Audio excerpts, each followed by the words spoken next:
देखिए पिछले वीडियो में हम लोगों ने प्रश्नावली 4.1 को समाप्त किया था। इस वीडियो में हम लोग प्रश्नावली 4.2 को समाप्त करने वाले हैं। तो बने रहिए पूरे वीडियो में और देखते रहिए, यहाँ पे सीखते रहिए। चलिए देखिए, यहाँ कहा जा रहा है कि निम्नलिखित प्रत्येक में दिए गए शीर्ष बिंदुओं वाले त्रिभुजों का क्षेत्रफल ज्ञात कीजिए। यानी यहाँ पे त्रिभुज का क्षेत्रफल निकालना है। तो एक बात आपको बताएं कि उस त्रिभुज का क्षेत्रफल निकालते कैसे है, उसका सूत्र क्या होता है, और इसके लिए मैं यहाँ पे आपको लिख के दे रहा हूँ। आप इसे अच्छे से एक स्क्रीनशॉट कर लीजिएगा और अपने कॉपी में नोट कर लीजिएगा। क्या चीज? यदि पहला चीज है, एक फार्मूला है, समझिए। यदि किसी त्रिभुज के तीनों शीर्ष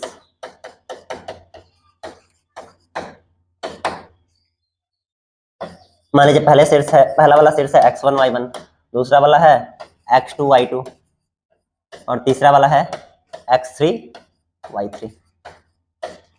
ये आपको दिया गया हो तो उस त्रिभुज का क्षेत्रफल क्या होगा?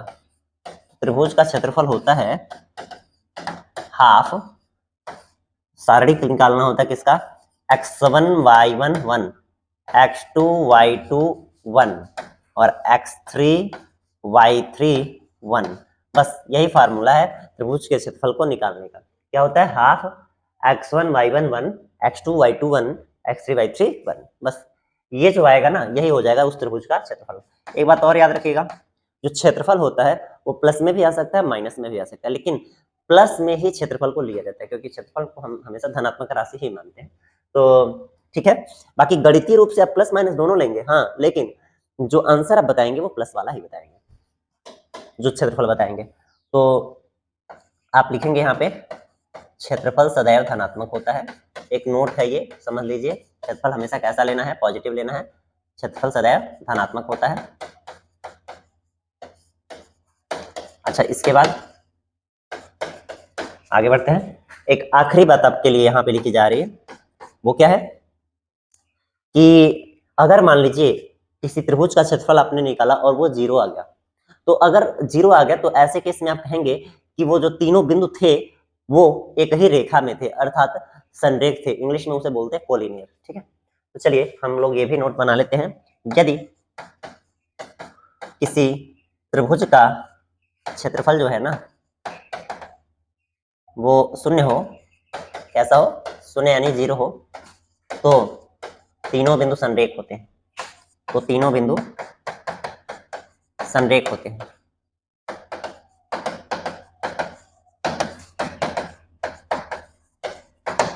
क्या समझे? अगर मान लीजिए त्रिभुज का क्षेत्रफल आपने निकाला, वो 0 आ गया, तो कहेंगे तीनों बिंदु कैसे हैं? संरेख हैं। अब आप इसका एक अच्छा सा स्क्रीनशॉट ले लीजिए और अपने नोटबुक में अच्छे से नोट कर लीजिएगा। अब इतनी जानकारी अगर आपके पास है तो आप एक्सरसाइज के क्वेश्चंस को कर पाएंगे। तो चलिए आ जाइए, शुरू करते हैं आज का पहला क्वेश्चन आपका। यहाँ पे तीनों बिंदु दिए गए हैं, 3 सवाल है आपका। आपको कह रहा है इसमें त्रिभुज का क्षेत्रफल बताना है। तो पहले का मैं पहला वाला सवाल बता देता हूँ। पहले का पहला सवाल आप यहाँ पे लिखेंगे, दिया है, क्या दिया है? जो दिया है उस दी हुई जानकारी को आप नोट करेंगे। कह रहा है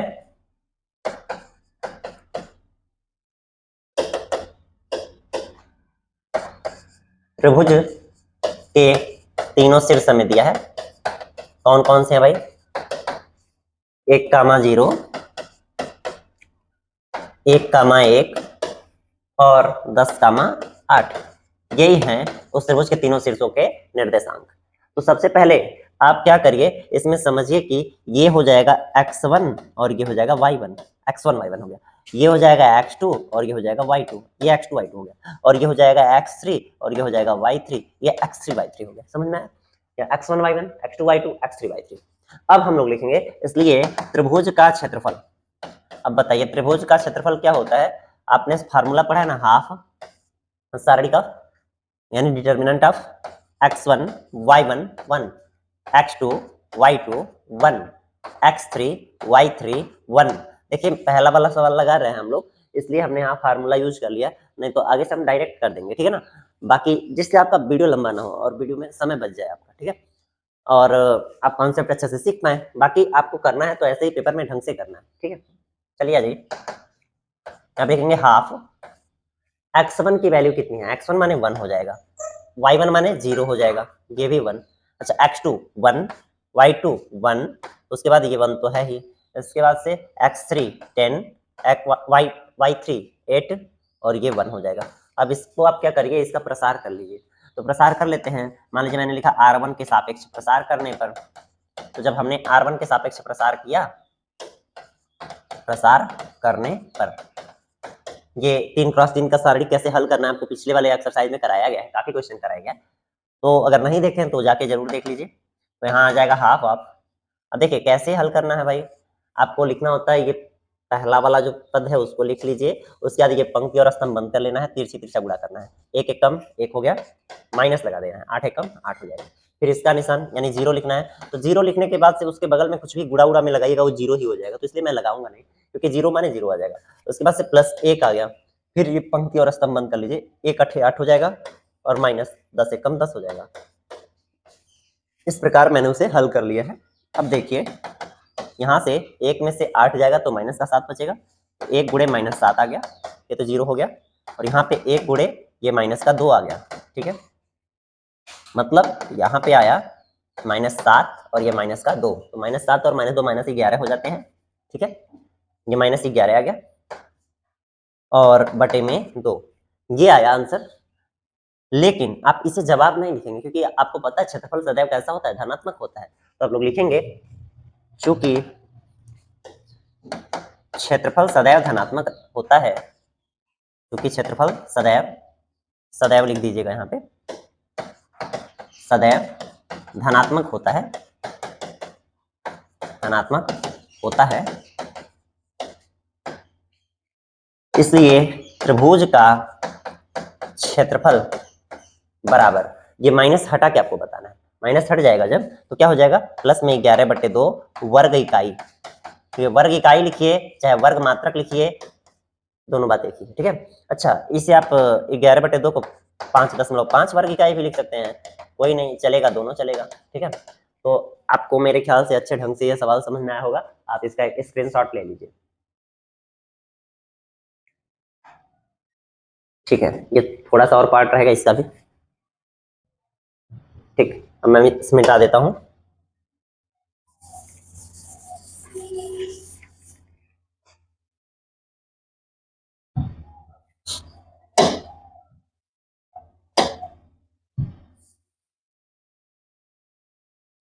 दूसरा सवाल हम लोग देखते हैं, दूसरा नहीं, दूसरा मैं आपके लिए छोड़ रहा हूँ, याद करेंगे, है ना। मैं तीसरा बता दे रहा हूँ, इसमें माइनस वगैरह लगा हुआ है, तो दूसरा आपका होमवर्क है, इसे अच्छे से नोट कर लीजिए। तीनों बिंदु कौन कौन है, 2,7 है, 1,1 है, 10,8 है। मैं तीसरा वाला बता दे रहा हूँ आपको, ठीक है। तो यहाँ पे तीसरे वाले सवाल में हमें जो बिंदु दिया है वही बिंदु मैं यहाँ पे बदल के नोट कर लेता हूँ और उसके बाद इसी फार्मूले में रख दिया जाएगा। तो तीसरे वाले सवाल के बिंदु क्या दिए हैं भाई, वो हमें दिए हैं -2, -3, ठीक है, 3, 2 और क्या है -1, -8, -1, इस तरह से हमें तीनों बिंदु दिए हुए हैं, वो मैंने नोट कर लिया अच्छे से। अच्छा, इसके बाद से त्रिभुज का क्षेत्रफल का फार्मूला लिख दिया, उसके बाद वहां पे हम लोगों ने रखना स्टार्ट किया, x1 माने -2, y1 माने -3 और बाकी बगल में 1 हो जाएगा, x2 माने 3, y2 माने 2, बगल में 1 हो जाएगा, x3 माने -1 और y3 माने -8 और बगल में 1 हो जाएगा। इस तरह से मैंने सब कुछ चुन के रख दिया। अब हम इसे हल कर लेते हैं। हल कैसे करेंगे भाई, वही लाइन r1 के सापेक्ष प्रसार करने पे, पिछले वाले वीडियो में बताए थे। और एक बात और जान लीजिए, r1 के सापेक्ष प्रसार करिए, चाहे r2 के, चाहे r3 के, चाहे c1 के, चाहे c2 के, c3 के, आंसर सबका सेम ही आएगा, ठीक है। आप स्वतंत्र हैं, किसी से भी कर सकते हैं। यहाँ देखिए, अब मैं प्रसार करने जा रहा हूँ, तो मैंने -2 को लिख लिया, उसके बाद ये पंक्ति और ये स्तंभ बंद कर लिया, तो 1 कम 2 हुआ, माइनस लगा लेते हैं, 8 1 कम 8, तो ये -8 हो जाएगा, तो माइनस से ये माइनस क्या बन जाएगा, +8 हो जाएगा, ठीक है, क्योंकि ऑलरेडी यहाँ माइनस था। उसके बाद यहाँ माइनस लिखा, फिर ये -3 लगाया, तो यहाँ ऑलरेडी एक माइनस है ना, तो इस माइनस से माइनस क्या हो जाएगा, प्लस। पिछले वाले वीडियो में आपको बताया गया, इस पोजीशन का निशान पहले ही माइनस होता है, और यहाँ खुद मैंने -3 लिखा, तो उस -3 से माइनस क्या हो गया, प्लस हो गया। अच्छा, इसके बाद से ये पंक्ति और यह स्तंभ बंद कर लेते हैं, 3 1 कम 3, ठीक है, 3 1 कम 3 और 1 1 कम 1, तो ये -1 आ रहा है ना, लेकिन यहाँ पे माइनस ऑलरेडी होता है, तो आपको पता है यहाँ पे प्लस हो जाएगा। अच्छा, उसके बाद से यहाँ मैंने 1 लिख लिया, फिर पंक्ति बंद स्तंभ बंद, 8 3 24, माइनस का 24 हो गया, फिर माइनस 1 दूनी 2, ये माइनस का 2 हो रहा है, तो ये माइनस माइनस प्लस हो जाएगा 2। अच्छा, इसके बाद हम लोग आगे बढ़ जाए, ये बात याद रखिएगा, ये एक्सरसाइज तब तक नहीं समझ में आएगी जब तक आपने 4.1 नहीं कर लिया है। 4.1 में आपको ऐसे सवाल कराए गए हैं कि कैसे इसका एक्सपेंड किया जाता है, कैसे इसका प्रसार किया जाता है। तो अगर नहीं देखें तो सबसे पहले उसको जाके देखिए, तब यहाँ देखिएगा, तब आपको 100% समझ में आएगा। ये हो जाएगा -2 गुणे 10, ये हो जाएगा 3 गुणे 4, ये हो जाएगा 1 गुणे -22। ठीक है, तो इसे थोड़ा हल कर लेते हैं हम लोग। 10 दूनी हो जाएगा 20, 4 तियां 12 हो जाएगा, ये माइनस का 22 हो जाएगा। अब बताइए 22 और 20 मिलाने से क्या हो जाता है? 42। 42 में से 12 घटा देंगे हम लोग तो माइनस का 32 आ जाएगा। तो यहाँ पे माइनस का 32 आ गया। और 2 से काटेंगे 16 दूनी क्या हो जाएगा? 32। इसका मतलब -16 आ गया। तो आपको पता है ना, माइनस वाला जो है होगा वो जवाब नहीं होगा। देखेंगे, चूंकि क्षेत्रफल सदैव धनात्मक होता है, धनात्मक होता है। अच्छा, मैंने कुछ गलती कर दी है, 1 मिनट, धन्यवाद। हाँ भाई, 42 में से 12 घटेगा तो यहाँ पे 30 आ जाएगा। ठीक, यहाँ पे 30 आ जाएगा। 30 आ जाएगा तो 2 से जब काटेंगे तो 15 हो जाएगा। कोई बात नहीं, ऐसी गलती हमसे होती रहती है। चलिए भाई, ये 15 -15 आ जाएगा। तो क्षेत्रफल सदैव धनात्मक होता है, इसलिए त्रिभुज का क्षेत्रफल क्या हो जाएगा? वो त्रिभुज का क्षेत्रफल हो जाएगा, माइनस हटा के लिखते हैं 15 वर्ग इकाई। तो आप इस बात को ढंग से एकदम समझ गए होंगे, इसका भी एक स्क्रीनशॉट ले लीजिए आप।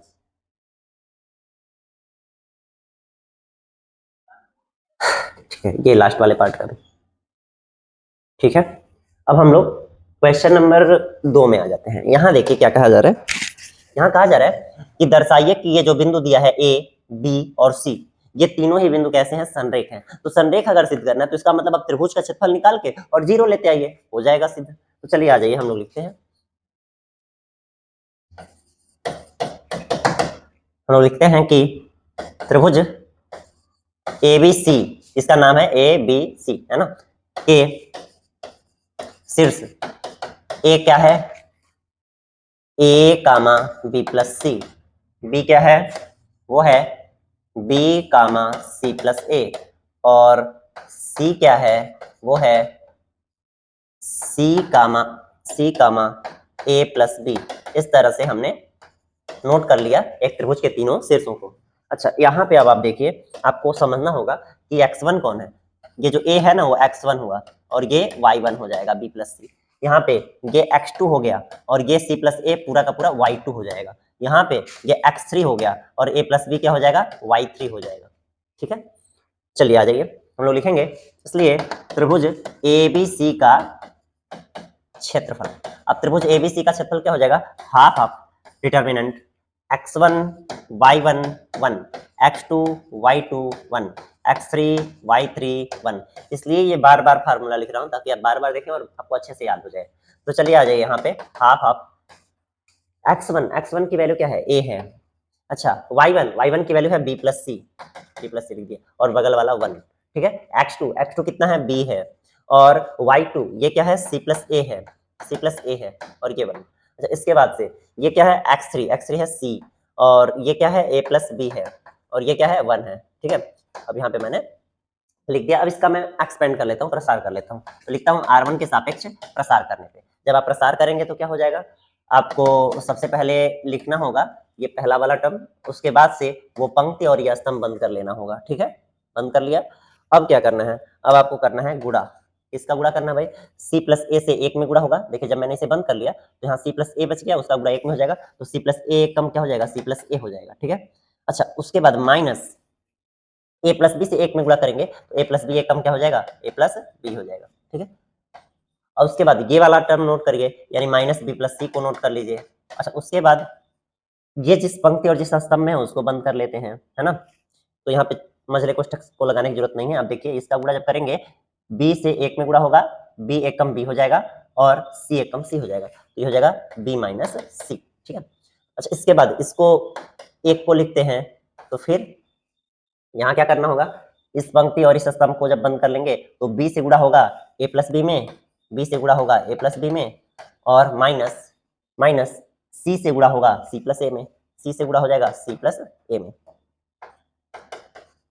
ठीक है, अब जो है हमें इसे ही बस थोड़ा सा हल कर लेना है। और आपको बताएं, हल करने के बाद से सारे के सारे राशियां अंदर कट जाएंगी, कुछ नहीं बचेगा, जीरो हो जाएगा।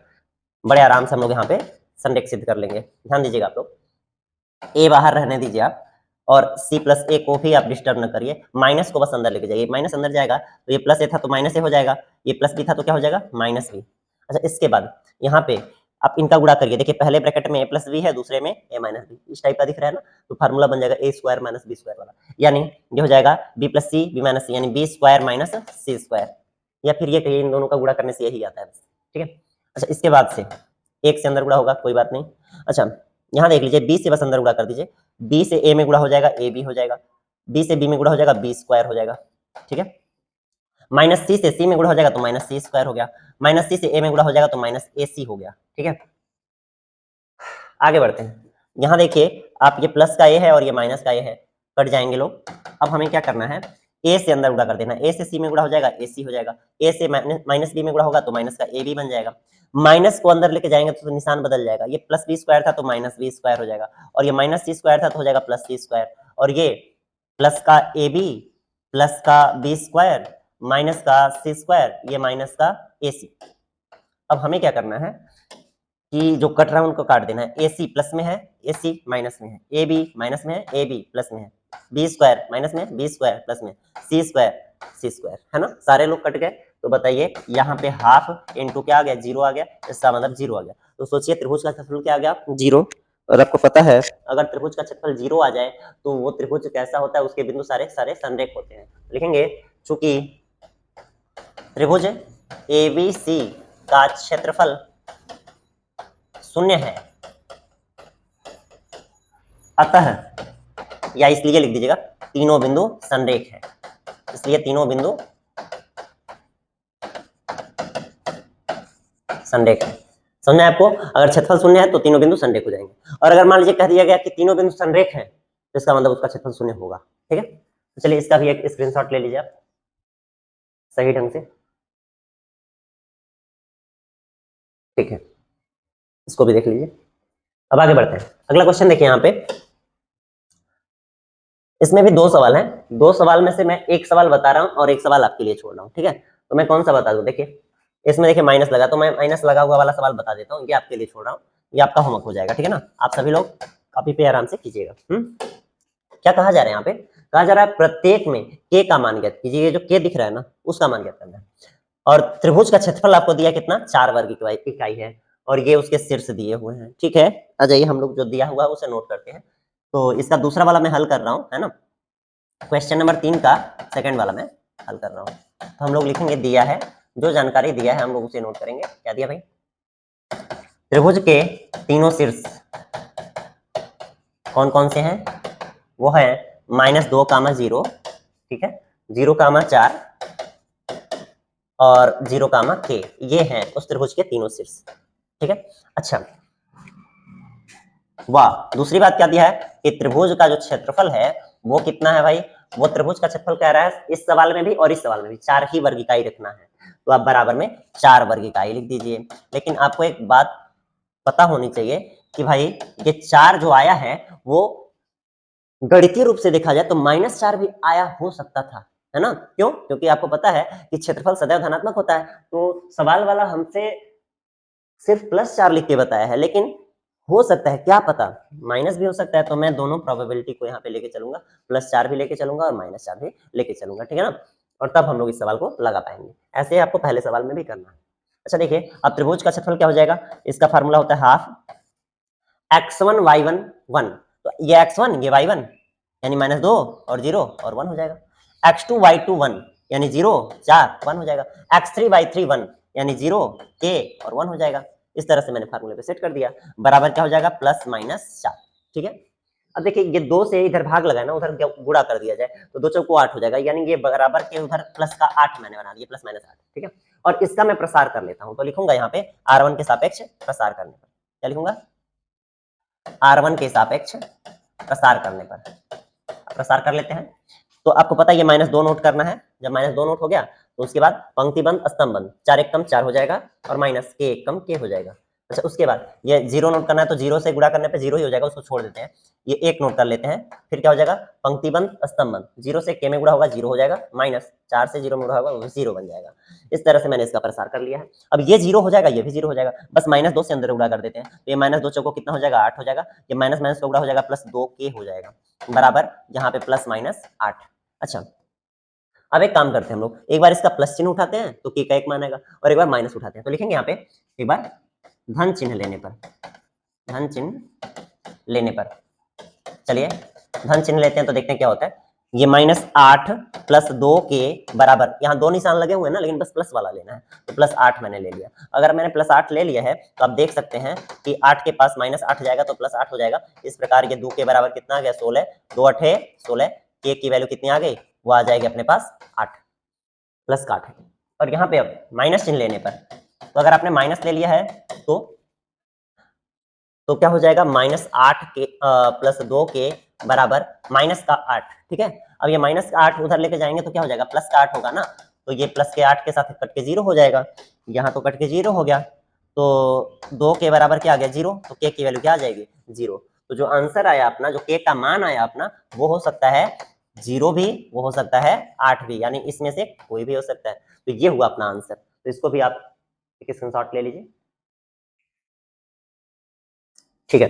इसका पहला सवाल आपका होमवर्क है ही, ये तो आपको पता ही है, ठीक है। चलिए अगला क्वेश्चन देखते हैं। यहाँ भी 2 सवाल आपको दिए गए हैं और आपको पता है एक सवाल आपका एक सवाल मेरा, बराबर बराबर। तो चलिए मैं इसमें से भी कौन सा बता दूं आपको, पहला बता दूं दूसरा आप लगा लीजिएगा। तो मैंने पहला बता दिया और आपका दूसरा जो है वो होमवर्क बन जाएगा, ठीक है।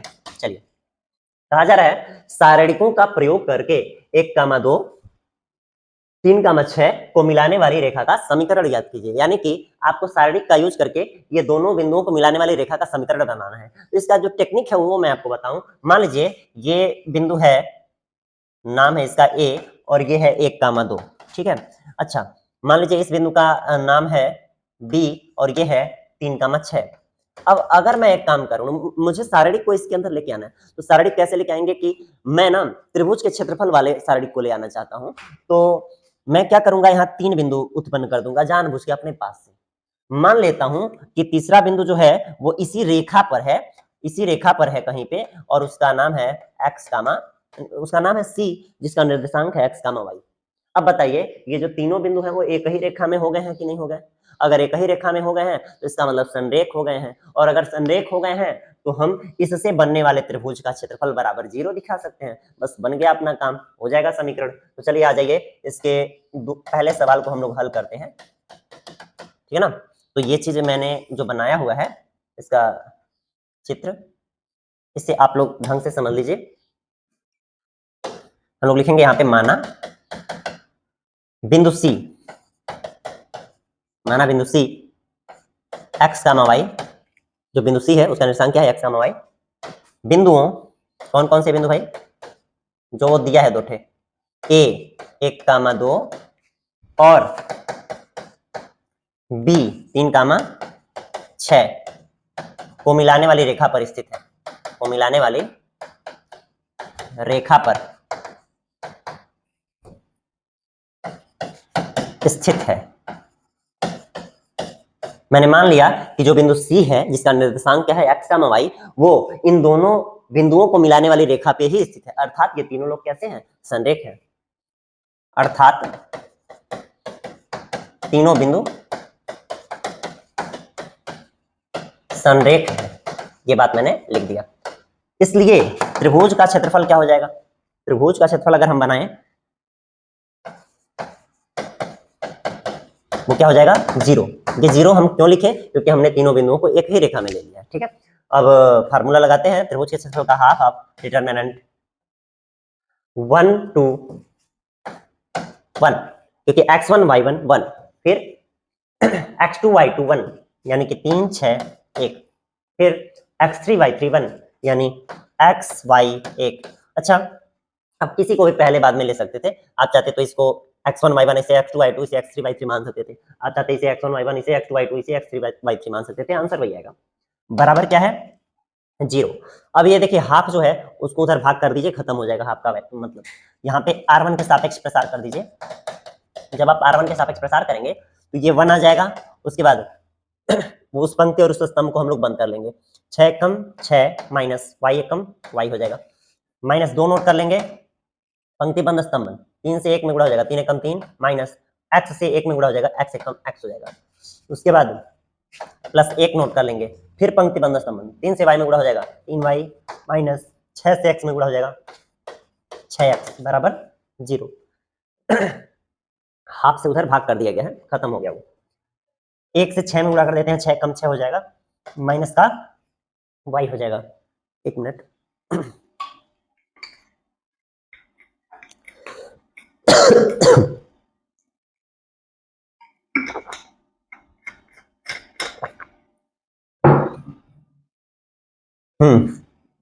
दो से यहाँ 3 में गुणा हो जाएगा, 2 3 6 हो जाएगा, और माइनस 2 से यहाँ माइनस x में गुणा हो जाएगा तो प्लस में 2x हो जाएगा। 1 से 3y में गुणा हो जाएगा, 3y माइनस का 6x बराबर 0।